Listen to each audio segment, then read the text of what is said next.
¿Qué tal? Bienvenidos a un nuevo video, esta vez una entrevista. Recuerden ustedes, en este tipo de videos tienen en el texto del video la línea de tiempo en la cual ustedes pueden elegir el tema de su agrado sobre las preguntas que le realizamos a cada entrevistado en este canal. Y esta vez un contacto muy especial con un ex periodista, escritor. Recordado pasaje tuvo por ESPN, desde mi punto de vista uno de los mejores escritores que ha tenido la cadena en los últimos años, y obviamente hoy es un reconocido representante de algunos de los mejores boxeadores argentinos. Esta vez está a cargo de la carrera de Brian Castaño. Me refiero a Sebastián Contursi. Con el saludo de inmediato, la primera pregunta, Sebastián: ¿cómo han procesado o aún están procesando ese resultado de la pelea de Brian contra Jermell Charlo, que para muchos realmente fue injusto, un verdadero despojo, al menos desde mi punto de vista, de muchos que lo vieron ganar a Castaño, pero en definitiva los jueces decretaron un empate? Un gran saludo, Sebastián, adelante. Primero que nada, déjame mandarte un gran saludo, Bernardo. Como ya no sé si como colega, porque hace muchos años que no ejerzo como periodista, pero bueno, y agradecerte por este espacio, de poder expresarnos nuestras opiniones y en definitiva charlar de boxeo, que es lo que nos gusta. Eh, Creo que lo estamos terminando de procesar. Lo que más nos duele, lo que nos queda, son dos aspectos. El primero es la frustración enorme de haber sido, o que nosotros por lo menos así nos sentimos, pero creo que así lo siente también mucha gente, que nos despojaron de haber conseguido una cosa única en el boxeo, que es ser el primer latinoamericano en tener los cuatro cinturones, todos los cinturones en la misma división, sobre todo sabiendo que es tan difícil, tan complejo que se presente esa oportunidad, porque se tienen que poner de acuerdo cuatro organismos, a veces cuatro retadores mandatorios, los campeones, en este caso es el mismo promotor. Bueno, hay una serie de cosas que hace que estas unificaciones se den una vez cada tanto. Y si yo mal no recuerdo, creo que solo 6 en la historia lograron tener los cuatro títulos. Y hay uno que yo tengo alguna duda, pero supongamos que son 6. 6 boxeadores en la historia desde que se creó la OMB, que fue en el año 89, si mal no recuerdo, o sea que en las últimas décadas, digamos, esto hubiera sido un logro histórico, sobre todo porque para Latinoamérica. Desde ese costado sí nos duele mucho, pero tampoco nos resignamos a que nada es imposible en la vida, y ojalá haya una revancha entre Castaño y Charlo y estén los cuatro cinturones en juego, por supuesto, ¿no? Porque si no, no tendría el mismo sabor, y a eso le apuntamos.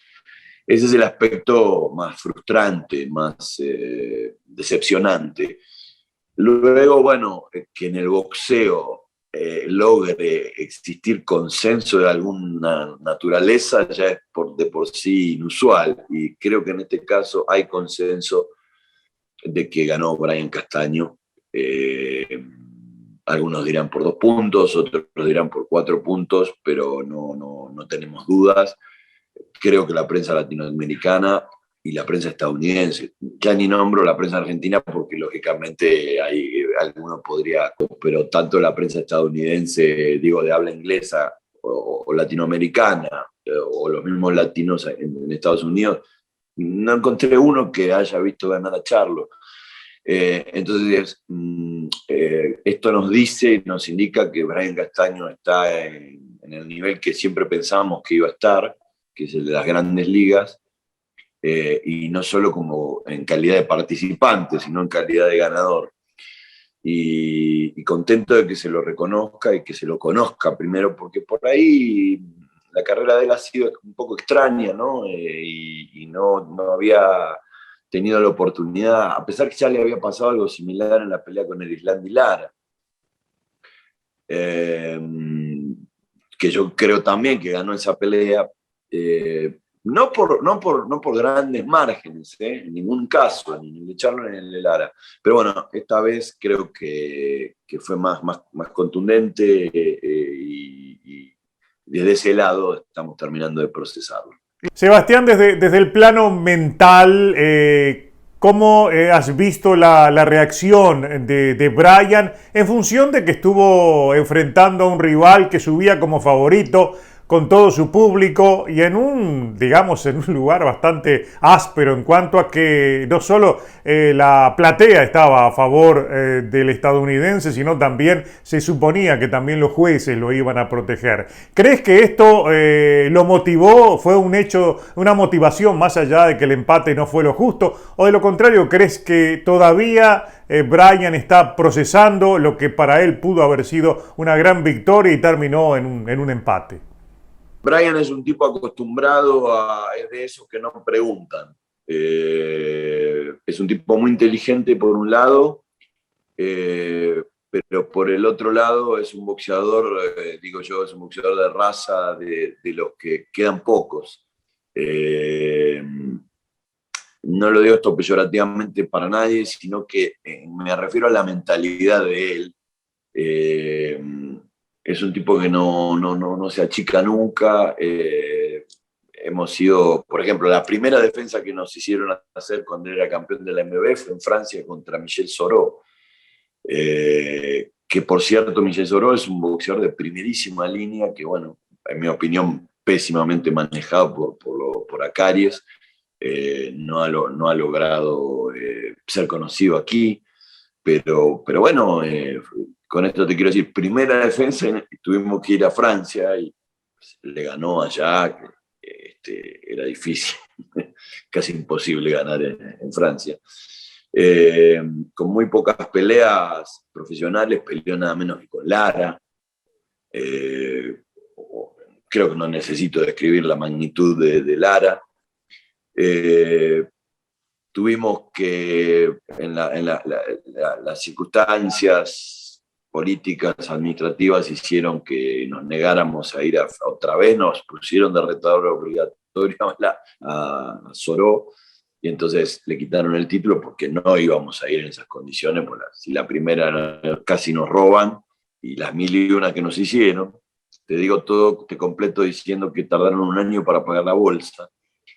Con eso te digo mucho. O sea que en definitiva está acostumbrado a este tipo de cosas. Está acostumbrado. Y cuando se mencionaban varias sedes posibles para la pelea de Charlo, yo le decía a él, me huele que va a ser en Texas. Y él me dijo, no, por mí le peleo en la casa. Yo le voy a ganar, no tengo problema. Así que no le importó nada. Y además San Antonio casualmente nos traía buenos recuerdos, San Antonio. Sebastián, hubo algo que me sorprendió mucho en Bryan Castaño y es su nivel de asimilación al golpeo. Yo lo noté, incluso él mismo lo reconoció en una entrevista que se vio noqueado en uno de los asaltos. Yo noté, como notó todo el mundo, que se vio muy mal en el segundo y en el 10º asalto de esta pelea. Sin embargo, soportó castigo del bueno. Y no solo se recuperó, sino que volvió recargado, con más fuerza. Mi pregunta es, en todo el tiempo que has estado al lado de Castaño en su carrera, ¿recuerdas alguna pelea en que se haya visto en esta misma condición o que se haya visto peor frente a algún rival? Él tiene una muy extensa carrera amateur, jamás lo tiraron, jamás lo derribaron como amateur. Estoy hablando de 200 peleas y a niveles altos. Le ganó a una semifinal a Errol Spence, por ejemplo, a quien le dieron 2 cuentas de protección. O sea, en su primera pelea por título, él pelea con un peleador de poco nombre, y dicho esto con todo respeto, un puertorriqueño, Manuel de Jesús, que sí pegaba y lo tiró. Esa fue la situación más crítica que tuvo, más que con Charlo todavía. Yo no entiendo cómo se levantó, creo que fue en el segundo round, que lo agarró distraído, pero fue una de esas manos que no se levanta nadie. Ahora, volviendo a la pelea con Charlo, la del segundo round sí, pero no fue para tanto, según sus palabras, ¿no? Sí la sintió, por supuesto.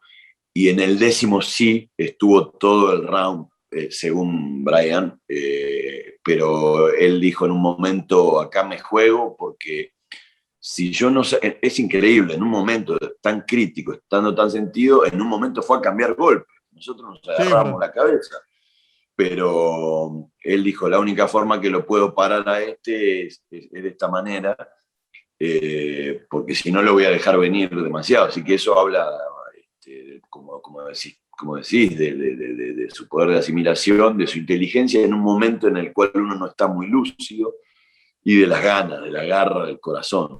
Durante la pelea y antes de la pelea se notó, fue palpable un clima muy áspero, muy tóxico hacia ustedes, evidentemente, porque está claro de que Jermell Charlo se jugaba mucho en esta pelea, no era cualquier pelea, era una unificación de todos los títulos. Ahora bien, yo sustento esto de citarlo como clima tóxico a 3 incidentes muy precisos. En primer lugar, el hecho de que hubo un incidente allí, un conato de trifulca en la ceremonia del pesaje.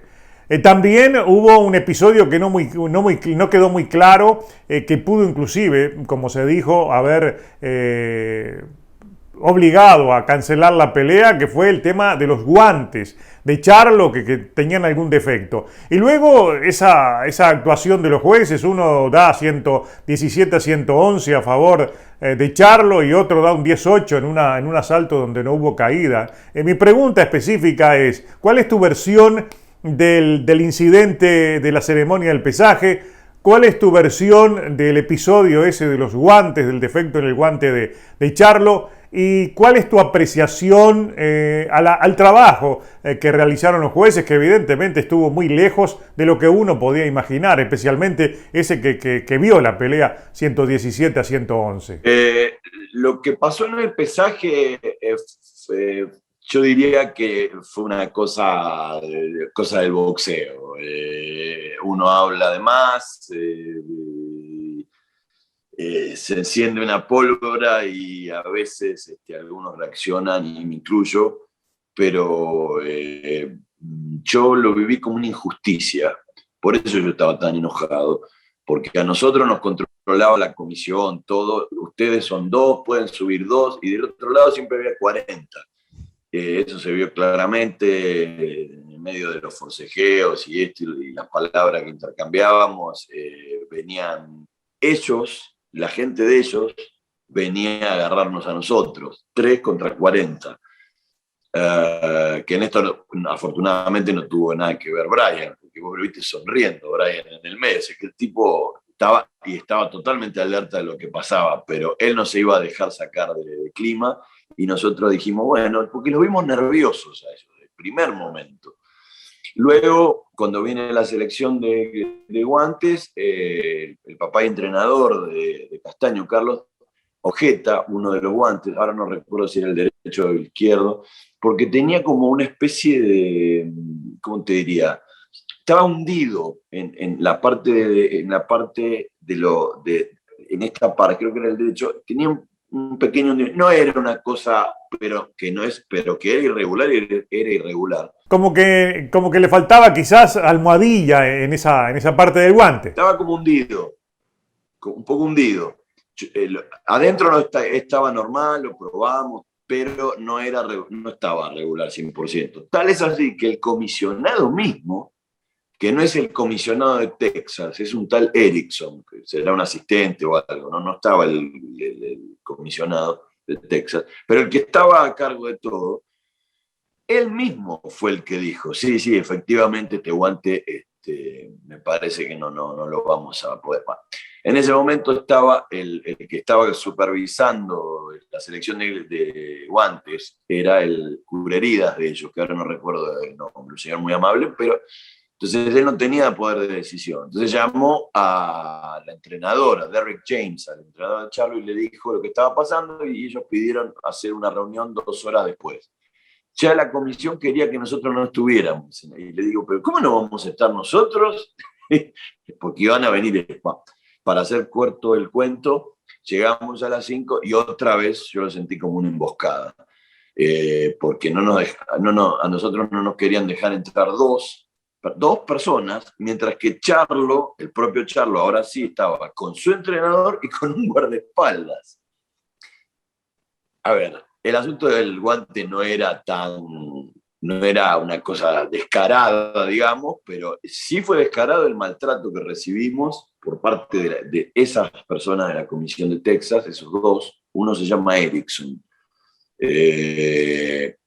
Pero nosotros lo tomamos primero muy enojados y por otro lado yo me di cuenta que los estábamos poniendo nerviosos, entonces también aprovechamos nosotros a hacer nuestras teatralizaciones, si se quiere, por un lado, que a veces eso empieza así, termina las trompadas, pero estábamos muy nerviosos. Ahora, ¿cómo evalúas el trabajo de los jueces? Especialmente me interesa tu opinión del trabajo de Vázquez, que el boricua, que precisamente es un juez que trabaja en la órbita de la Asociación Mundial de Boxeo y que presentó una tarjeta realmente irreconocible, porque 117, 111, más allá que después la justificó, yo creo que cuando la justificó empeoró las cosas, ¿no es cierto? Porque no hay nadie que lo haya visto como normal esa diferencia a favor de Charlo. No, primero no tuvimos ningún tipo de contacto, no me parecería apropiado.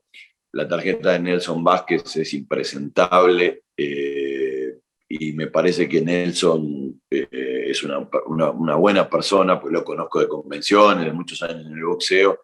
Evidentemente tuvo una noche muy mala. Yo no puedo hablar de mala intención, siempre a uno le queda la duda, ¿cómo pudo haber visto tan mal esta pelea? Un tipo que tiene 50 años en el boxeo, 40. No quiero ensañarme ni en lo personal para nada, me parece que la tarjeta habla por sí misma. Y cuando quiso aclararlo, me parece que la complicó peor todavía, porque la justificación en la justificación que Nelson Vázquez dice que fue una pelea pareja, pero resulta que le dio 6 puntos a Charlo. El 18 me parece impresentable también, pero por lo menos en esa tarjeta lo vio ganar por un Sí, punto. sí, sí, es verdad. Se la dio a Castaño, fue el único que le dio la victoria, así sea por un punto, ¿verdad? Ahora, mi pregunta es, ¿todo esto podría, ese clima al cual yo aludo, podría perjudicar la gestión para una eventual revancha en el futuro, Sebastián? Yo creo que no. Yo quiero mirarlo positivamente y decir, no, a ver, ojalá se corrijan los errores de quienes los cometieron. Uno no puede pensar ir a este tipo de desafíos pensando que lo van a perjudicar y que hay algo. Bueno, el fallo fue muy malo, en mi opinión y en la opinión del 99%, pero no podemos ir pensando en eso. Fue una pelea dura para ambos. Tienen que descansar ambos, obviamente. Esto la gente tiene que entender que son muchos meses de entrenamiento durísimo para ambos, ¿no? Brian venía de 6 meses de entrenamiento, de campo de entrenamiento para la pelea anterior, la de Teixeira, porque se atrasaba la pelea, porque Golden Boy no la podía hacer, porque Teixeira no podía obtener su visado, etcétera, etcétera. Regresó a la Argentina, le ganó a Teixeira, regresó a la Argentina, se casó y en un mes, todo eso en un mes y de nuevo para aquí. Entonces, me parece que tenemos que hablar si Dios quiere, de principios del año que viene. Nosotros fuimos claros desde el principio, nosotros queremos la revancha, y queremos que sea por los 4 títulos. Charlo al principio lo vimos un poco dubitativo, después sí dijo que quería la revancha, y bueno, ahora es una cuestión de PBC, la promotora, de Alheimon, de Charlo, que nos dejó una dudita por ahí, ¿no? De nuestro lado no hay dudas. Brian dijo, quiero la revancha, pero que sea por los 4 títulos, por supuesto. Así que yo creo que esto lo va a trabajar Alheimon, porque hay una cuestión de mandatorias, que a veces son las cosas incomprensibles que pasan en los organismos. Tú fíjate, Bernardo, que el mandatorio que tiene Charlo es un ruso que no podemos ni pronunciar el nombre, Sí. que peleó 2 veces ya. En la primera lo tiró un tipo que tenía 8 ganadas y 16 perdidas, una cosa ¿verdad? así. Y el otro día también peleó y lo tuvieron 3 veces sentido. Es decir, me parece que habría que revisar cómo se marcan cómo es el proceso, y te lo dice alguien que trabajó 8 años en la AMB, de cómo se asignan los mandatorios, cómo se designan. ¿Por qué? Porque afortunadamente estamos viendo peleas unificatorias muy buenas en los últimos tiempos, no tantas como nos gustaría, pero estamos viendo una saludable tendencia y creo que la gente es lo que quiere ver, este tipo de peleas entre campeones. Entonces, si realmente un mandatorio puesto, nadie sabe cómo llegó a ser mandatorio de la Federación Internacional, de la IBF, va a impedir que se haga una revancha de esta magnitud, entonces algo anda mal en el boxeo. Deberíamos corregir. Sebastián, en estos días hubo declaraciones de Jermén Charlo, precisamente donde ha cambiado, es verdad, ha cambiado un poco el tono con respecto a la posibilidad de una revancha, ya ahora alega de que sí la quiere, pero también él puso por delante el hecho de que hay rivales mandatorios, ¿verdad? Está el ruso por un lado, y también está el tema de Erickson Lubin, el del Consejo Mundial de Boxeo, al cual ya enfrentó y venció Charlo, y evidentemente dijo que no quiere enfrentarlo, pero hay obligaciones de por medio, pero por lo menos él está dispuesto a la revancha, ¿no? Y por el otro lado, aparece una versión que uno no sabe qué creer, donde Tim Tszyu, el australiano, el hijo de Costa Tszyu, sus representantes, su equipo, en un primer momento dijeron que tenían 10 millones listos para ofrecerle a Castaño o a Charlo, si se quiere, pero ellos estaban pensando en enfrentar a Castaño. Por el otro lado suena aquello de que serían rivales obligatorios porque está allí en los primeros lugares de la Organización Mundial de Boxeo. Mi pregunta es, ¿qué versión tiene sobre lo de Charlo? Y fundamentalmente me interesa saber si ustedes han tenido algún contacto con la gente de Tim Tszyu, si existe esa posibilidad de enfrentarlo, y cuál es la versión de que es un rival obligatorio, que evidentemente en algún momento en ese caso tendrían que enfrentarlo, ¿verdad? Me refiero específicamente al caso del australiano Tim Tszyu. A ver, vamos por partes, Bernardo. Creo que el otro día Paco Valcarcel, y no es la primera vez que lo hace, lo dejó muy en claro en una entrevista, no recuerdo con quién en este momento, pero la tengo, en la cual Paco Valcarcel, presidente de la OMB, dice, número uno, Tim Tszyu no es retador obligatorio. Es número uno, que no es lo mismo que ser retador obligatorio. Número dos, considera Paco Valcarcel que Castaño ganó la pelea y que merece una revancha y que por tanto no interferiría la OMB. Y por el lado legal, y esto es lo más importante, dice Valcarcel que para la OMB esta pelea que se hizo unificatoria entre Charlo y Castaño se considera mandatoria para Castaño. Por lo cual, el grupo de habladores de Australia, y en esto no incluyo al peleador, el peleador tiene todo el derecho de pelear, además es un muy buen peleador, todavía no peleó con grande nombre, por no decir con nadie, pero es un muy buen peleador. El problema que tiene son los dos promotores, que son los Rose, No Limit Boxing se llaman, Matt y George Rose, que salieron antes de la pelea de Castaño con Teixeira a decir barbaridades y mentiras, porque el otro día llamé a Australia con otra persona que no voy a nombrar para no involucrarla, justamente para aclarar ese tema, porque fue una total farsa eso que ellos hicieron, lo publicaron por todos lados, que ellos ofrecían 10 millones de dólares para Charlo o para Castaño para ir a Australia. Número uno, yo les pregunté, esto fue el lunes, o sea, no ayer, el anterior lunes, porque esas cosas ponen a los manejadores, nos ponen en situación incómoda, porque el peleador me va a preguntar a mí, Brian, en este caso, ¿cómo hay 10 millones de dólares para pelear con Tszyu y tengo que pelear por menos con Charlo, que es mucho más difícil? Y Charlo le debe haber dicho lo mismo a sus manejadores. Entonces ellos están haciendo publicidad, vendiendo humo a expensas de otros, y me parece que no es de buena fe. Entonces se los hice saber, pero mi primera pregunta fue, ¿tienen esa plata de verdad? Y dijeron, no, bueno, lo que pasa es que en realidad lo de los millones lo dijimos más como publicidad y es más para el evento, podría... No. La pregunta es, ¿tienen 10 millones de dólares disponibles? para Castaño o para Charlo? ¿Sí o no? No, es así. Con lo cual, tengo la conversación. Y les dije, voy a empezar a decirlo. Si ustedes llegan a mencionar este tema una vez más, saco un comunicado y vamos a ver, a poner las cartas sobre la mesa. Así que es mentira todo eso.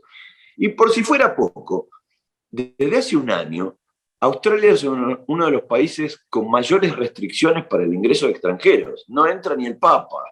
Entonces te das cuenta, Bernardo, que es todo una cuestión para que se hable de Sioux.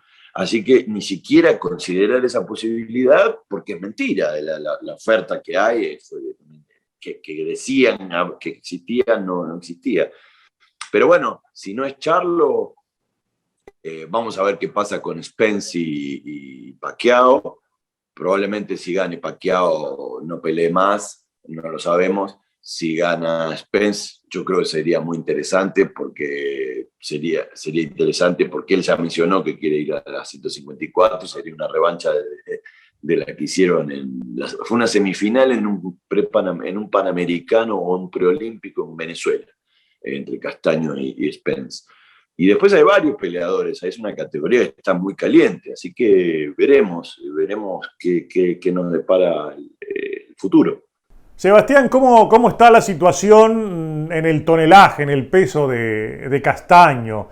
¿Lo da bien las 154 libras? ¿Es posible que en algún momento del futuro tenga que pensar en subir a 160? ¿O está cómodo? ¿Es su zona de confort? ¿Piensas que va a seguir mucho tiempo en 154 libras sin aquella posibilidad de moverse hacia el peso mediano? Yo creo que no, él puede hacerlo bien en las 154 libras y eventualmente el día de mañana veremos, pero por ahora no te olvides que él es uno de los más chicos de tamaño de la categoría.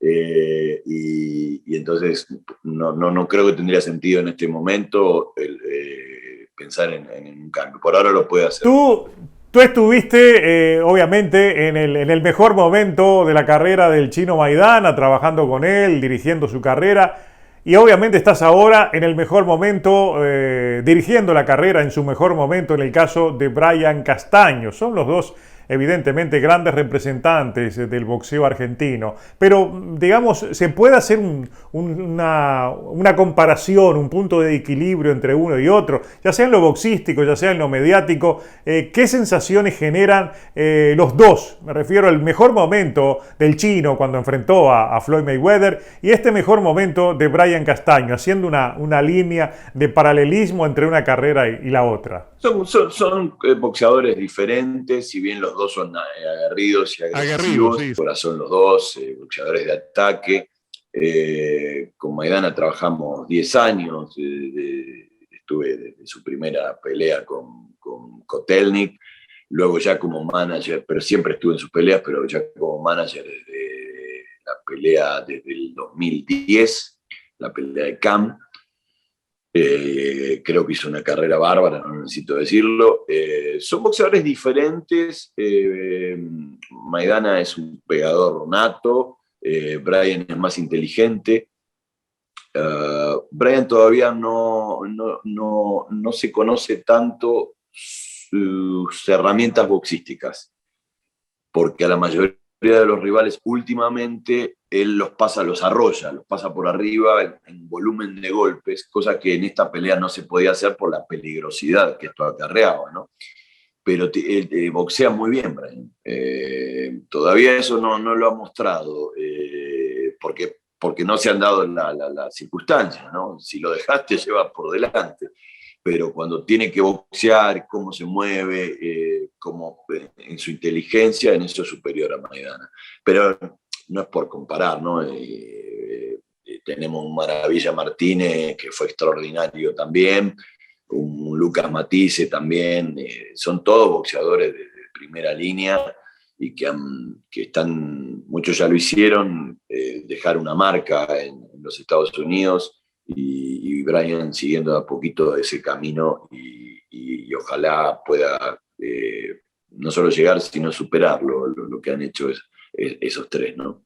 ¿Tú crees que esa influencia puede repercutir desde el lado positivo en el reciclaje que necesita o que parece necesitar un boxeo argentino que está tan venido a menos en cantidad de figuras de primer nivel? Un boxeo argentino que nos acostumbró en el pasado a producir buenos púgiles que con gran éxito fuera del país. ¿Crees que esto de Castaño puede volver a generar entusiasmo y convertirlo en una suerte de abanderado, si ya no lo es, del boxeo argentino? Creo que sí, creo que no hay dudas sobre eso.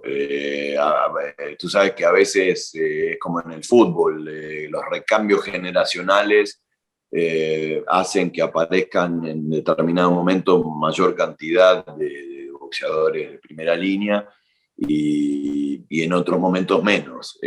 Argentina normalmente ha tenido desde los años 50 un promedio de 3 campeones mundiales más o menos. En algún momento tuvo un poco más, luego flaqueamos en una época, después vino esta época, tuvo épocas doradas también, otras de menor relieve, los 3 que acabamos de nombrar, Maravilla Martínez, Maidana y Matisse, me parece que marcaron una época, y Brian yo creo que es el abanderado, el heredero de ellos. Si van a surgir nuevos Castaños, ojalá porque surgen boxeadores. Después, bueno, en las circunstancias, cómo los manejen sus manejadores, sus promotores, eso va definiendo también o va contribuyendo hasta dónde pueden llegar. Pero sí, lo que sí te puedo decir es que la pelea la vio todo el mundo en Argentina, cosa que no pasaba desde la pelea de Maidana Mayweather o de Maravilla Martínez contra Chávez Jr.